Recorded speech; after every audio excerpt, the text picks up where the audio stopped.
Right, okay guys, so what I've done, I've just marked out where I'm going to dig the holes.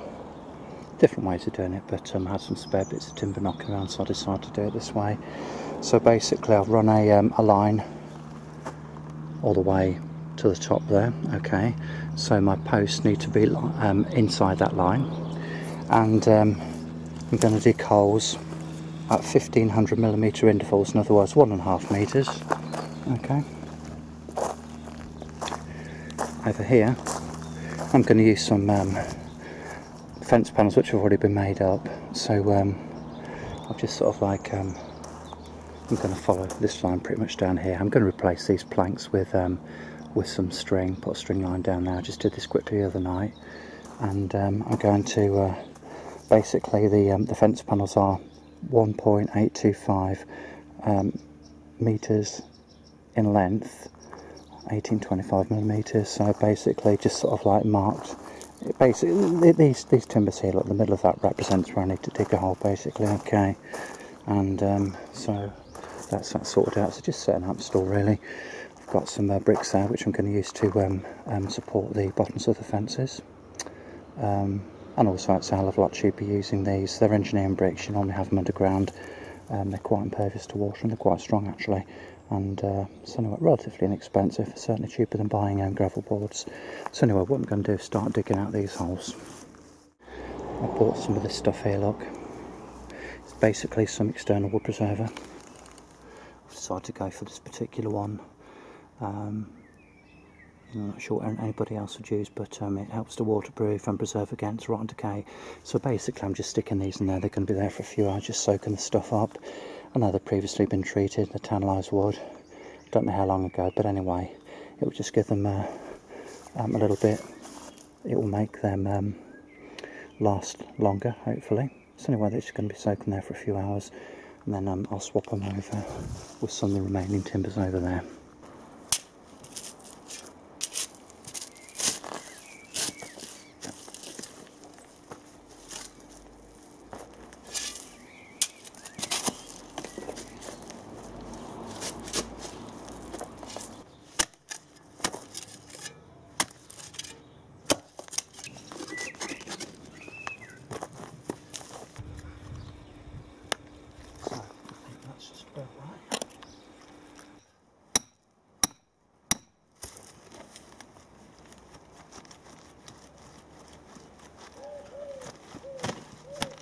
Right, okay guys, so I've finished digging the holes for the posts, and I'm not going to lie to you, it's taken quite some time to do that, because I've come across the normal sorts of problems, i.e. the fact that there've been old posts buried previously, and obviously the footings, you know, the concrete footings that go with those.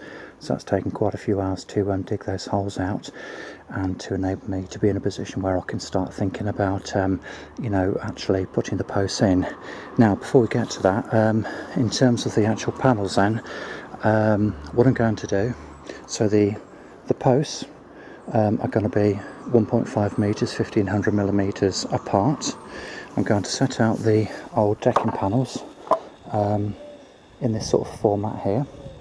They'll be attached to another decking panel, which basically doubles up as an arras rail. And what I'm going to do, I'm going to have points on the top here, okay? So I'm just going to have a point at the top there, which is going to be about 75mm.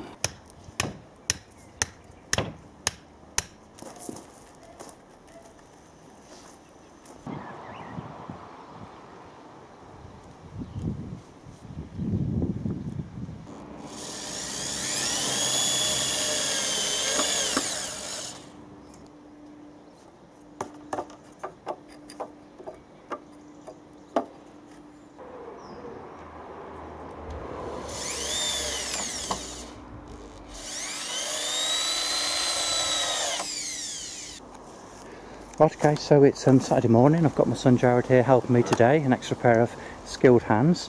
And what I've done, look, I've got the old the stakes out again, okay, and I've attached a string line between the second stake, which is identifying the boundary, and also providing a straight line so we can see where we need to put the panels up against to get them in a nice straight line. Okay, so from this end.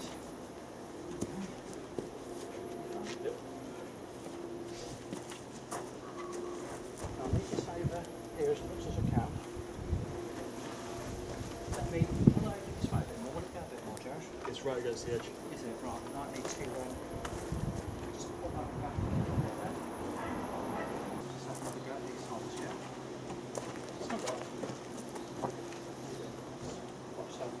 Come to the side. Just take those little.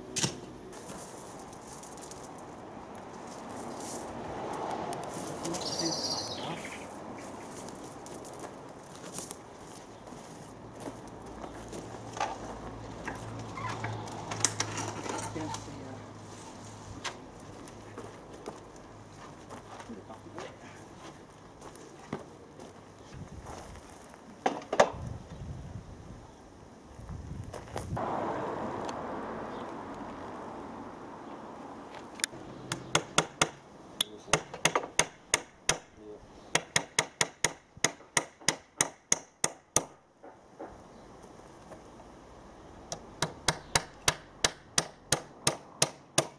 Right, so let's just check the angles on here.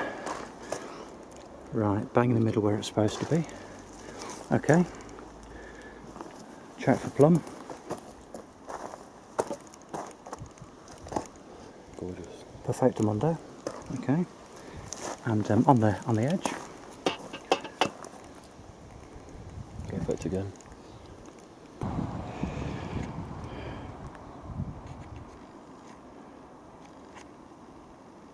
And that string line looks pretty perfect to me.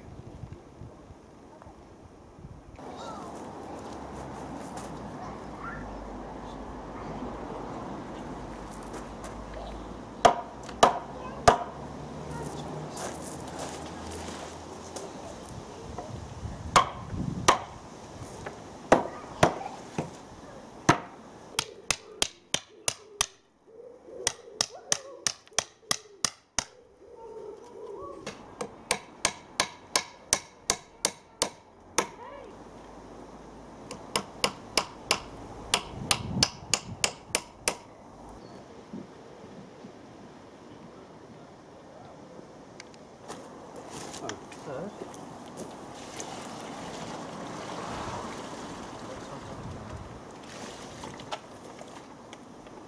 Right, this is really just really messy. So, when I put this in, I want you to stir it around and mix it up. Okay.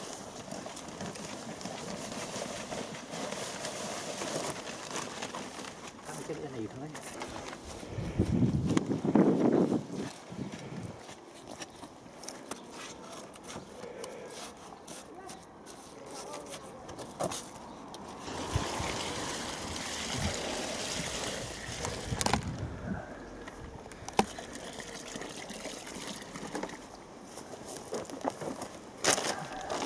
Mixer.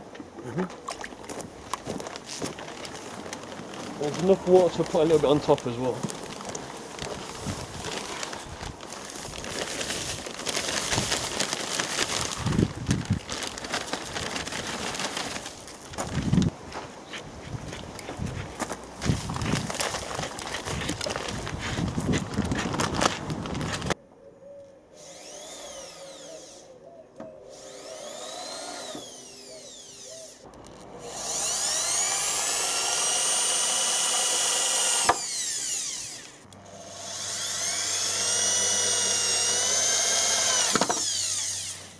Right, okay, so there we go guys, that's what we've got.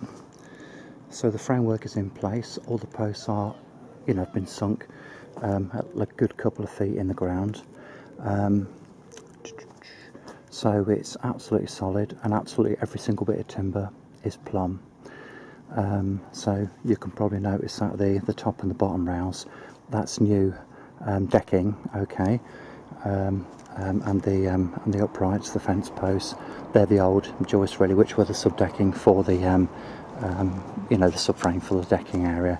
So as I say, I've made 2 or 3 mistakes with measurements, and I've also dropped the rails by 4 inches because the gap at the bottom between the bottom rail and these planks double up as arras rails, there was too much gap between the bottom rail and the ground. Okay, so I've dropped those and it looks a hell of a lot better. So that's where we are, and it's been quite hard graft, to be honest with you. And I think the hardest thing was just digging out the holes really for the post, getting to the right depth.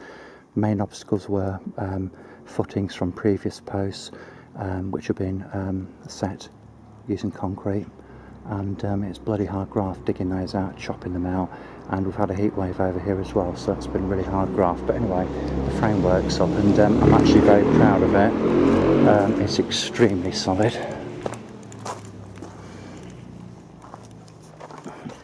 And it's I think I've got a pretty decent line down those fence posts there.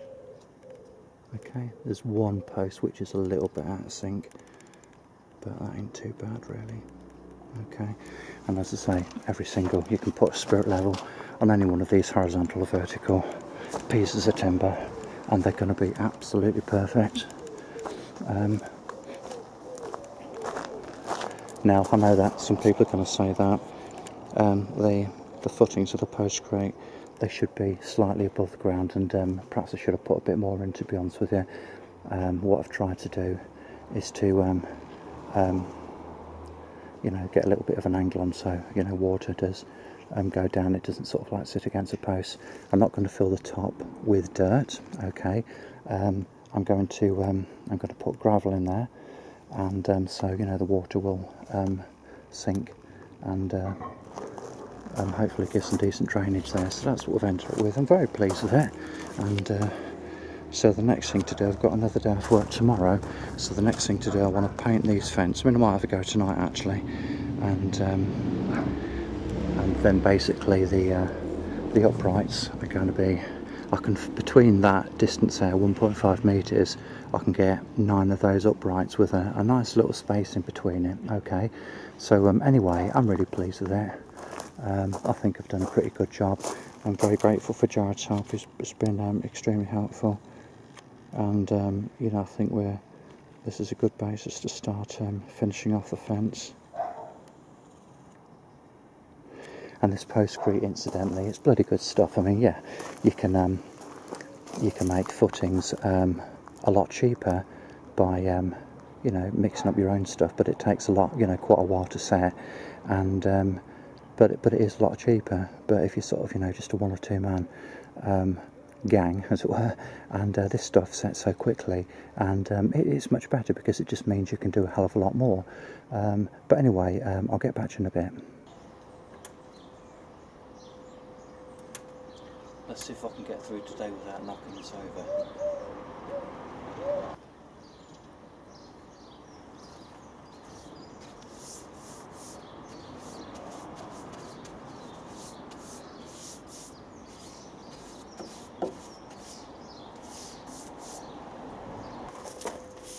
The reason, incidentally, we've decided to paint these green is because the old decking had also been treated with green preserver paint, whatever it was, and whilst we'd preferred to have a more natural look, it just wouldn't have looked right, to be honest with you, so I just decided to use this stuff instead.